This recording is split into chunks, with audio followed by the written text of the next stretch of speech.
niat ngekeki apa ora? Ya tak kei tapi rungokno karo pikiran nalarmu ki lho. Iya. Kupinge barang ki Niat rungokno tenan lek tak ngekeki ora, takoni jare iki ngono lho. Tawa-tawa tok. Lah tawa tok piye coba tak ulangane neh ya.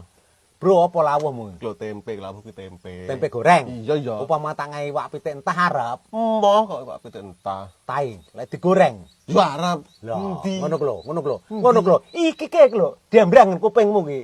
Kerja mong. Ki iki pikiran sing nalarmu ki lho, ngono lho. Lah, Iwak pitik goreng endi?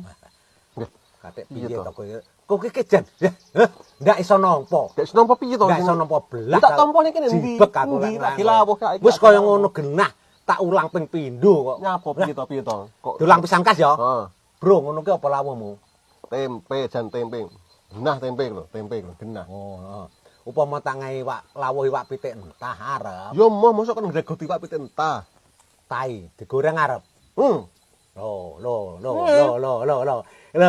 iki lo. Iki jane keke piye to iki? Piye to? Angel. Jan repot aku Jan. Tawa-tawa ki ngono kuwi ora.